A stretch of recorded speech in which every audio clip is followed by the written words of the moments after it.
Let's talk about judgment.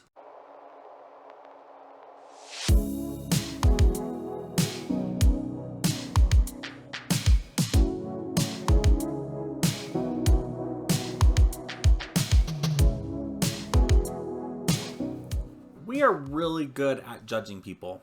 Even though the scripture says, thou shalt not judge, we just do it. I think we just do it naturally. We are really good at judging. And this causes problems, I think, in our society that we may not even really understand or see. You know, I think this caused problems in the time of Jesus Christ as well. There's these people called lepers, right? They had this skin disease where they felt like it was super contagious because they could see the lesions on their skin. They can see their skin falling off at times, and so they felt like it was really contagious. And so what did they do? They judged these people and they made them live on the outskirts of town, and they isolated them, which can cause some devastating effects to individuals. I mean, I can't even imagine what it would be like to be one of these lepers who at one point had probably a family, had friends, a job, had all these great things going for them, and then all of that taken away in just a moment when the first signs of leprosy starts to show up. I can imagine these individuals trying to hide it, trying to avoid getting help because they knew that if they did, they'd be isolated. They would be cast out. They would lose their families and their friends. Throughout history, we have to realize that this is how it was. Look in the Book of Mormon, the Zoramites. They judged the poor people and said that they weren't allowed in their synagogues, weren't allowed in their places of worship because they were poor. They judged them because they must be bad because they are poor. The lepers were felt the same way. Because they had this leprosy, they must have been sinners. They must have been bad people. If you are poor, you must be a bad person, right? We make these correlations in our minds. And again, sometimes I think this is subconscious. I don't think we're actually thinking about this, but we do it. We do it every day. And so we think, oh, they're poor, so they must be bad. They must have done something wrong. They have leprosy. Oh, they must not clean themselves. They must not be very clean, right? Judgment. Christ was unique in that he would meet with these types of people. And like for the Pharisees and Sadducees, this was horrible. You don't meet with sinners and unclean people, right? You don't meet with lepers, they're unclean. You don't meet with blind people, they're unclean. You don't meet with publicans, they're terrible. They have a terrible profession, right? So they're unclean, they're bad people. You don't meet with them because what if they're contagious? What if you catch what they have, right? You don't do that. You don't associate with them. Well, Christ did the opposite. He would meet with them. Matthew 9:11, it says, and when the Pharisees saw it, they said unto his disciples, why eateth your master with publicans and sinners? But when Jesus heard that, he said unto them, they that be whole need not a physician, but they that are sick.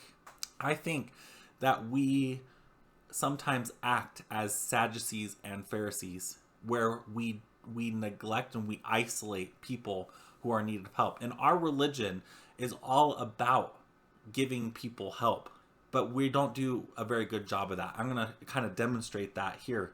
I don't believe that this is just in our culture. I think that this happens outside of the Church of Jesus Christ of Latter-day Saints. I think that it happens in other areas as well. And there was a researcher who noticed this, especially with regards to addiction. He is a Canadian psychologist named Bruce K. Alexander, and he, in the 1970s, was looking at these studies on addiction. And what they would do is they would put a rat in a cage. So they'd put this rat in a cage, and they would put 2 water bottles in this cage. They would put a water bottle that was laced with cocaine or meth, and then they'd also have a water bottle that was just normal water.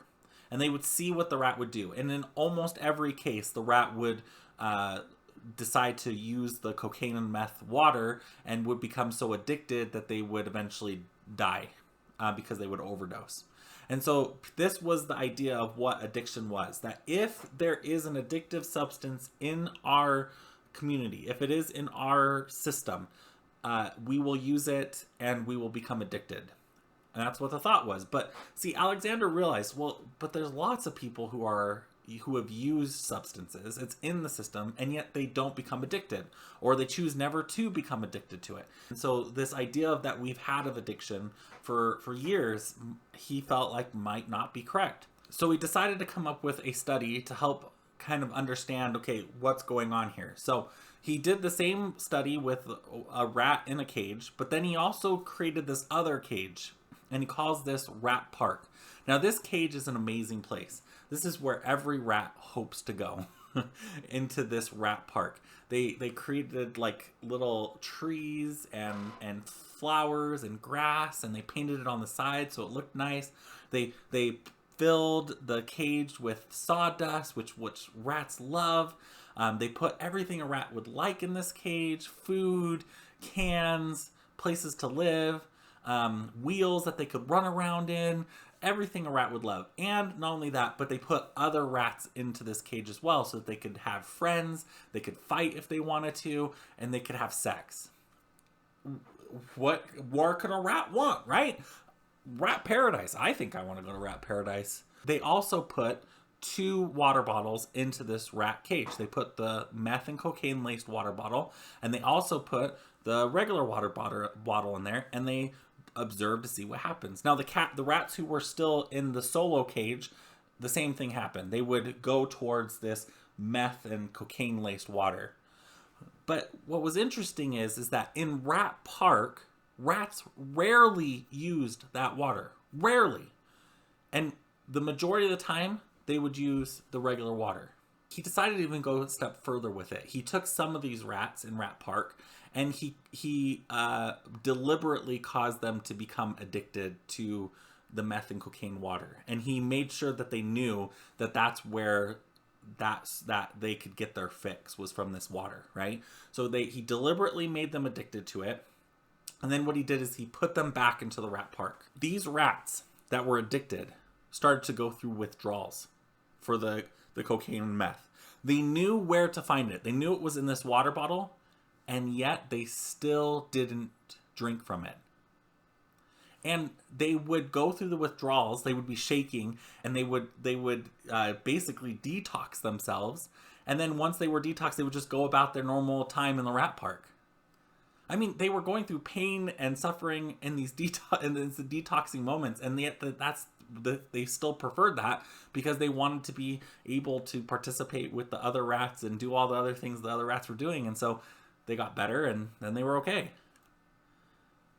Weird. Like, what is up with that? Like, how is that possible? This is not how addiction should work, or it's not what we thought how addiction worked.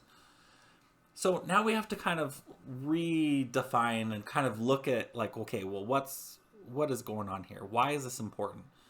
Well, some of the things we're realizing is that the solution to addiction is connection. There's a TED Talk about this. You can look it up. It's super great, where it talks about this whole study and everything. But the solution to addiction is connection. So if we have a community where we can connect, if we learn and know how to do that, then we are successful. But if we have individuals who isolate or who don't know how to connect with individuals, they are more likely to be susceptible to addiction. So let's take this correlation and let's put it with pornography, because that's what I deal with a lot, is pornography use. One of the things that I found is that individuals who are isolative, who isolate themselves, or who feel like they don't have connection with individuals, are more likely to use pornography. Now, the solution is connection, but see, in our culture, especially in the Church of Jesus Christ of Latter-day Saints culture, we are not very good at creating connection, because I think sometimes we are better judgers. I think we are better at being Sadducees and Pharisees sometimes. I wonder if that can change. I wonder if we could make more places of rat parks in our chapels, in our communities, than being judgers. Now, I think we're doing better. Don't get me wrong. I think that we're being more accepting. I've seen this in the LGBTQ community with regards to the church. I think that we are doing better at understanding that issue and helping individuals who may have same-gender attraction or who choose to live an LGBTQ lifestyle, right? I think we're getting better, but we're not there yet. And especially with pornography use, we are not there yet. Christ uses the metaphor of finding that one lost sheep, right? And I think Christ does find it. I think he finds that lost sheep, and where does he bring that sheep back to? The fold. But what if one of the problems is that the fold is causing that sheep to be lost?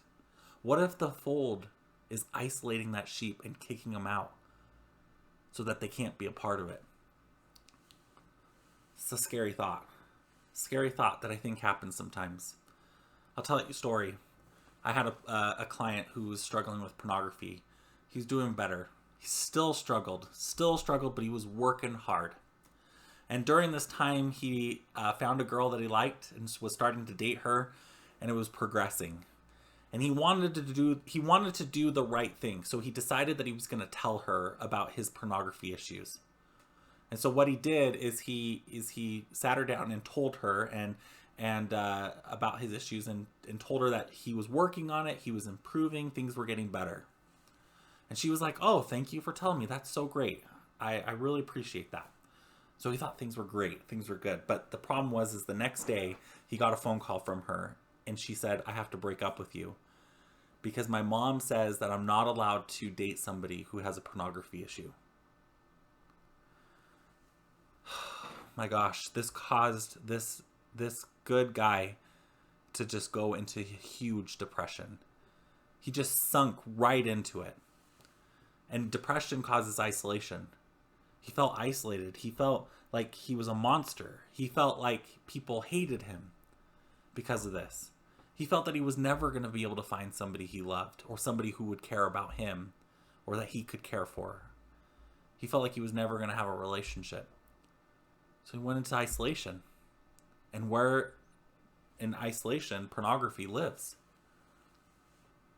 And so he just goes right back into the cycle. I mean, I know that this mom has good intentions. I realize that. I realize that she has good intentions.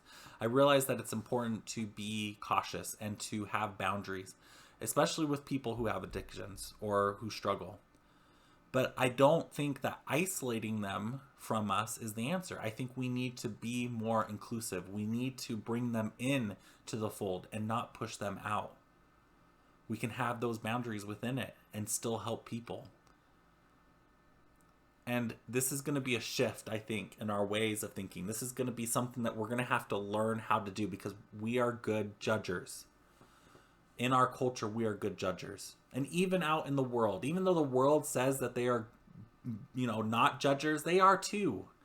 We as humans are. We need to learn how to create rap parks. It's not something that comes naturally to us. We have to learn how to create rap parks in our communities. And within the church, I think we can do the same. But it's going to take some work. It's going to take some shifting of ideas. And the first step, I think, is to stop judging.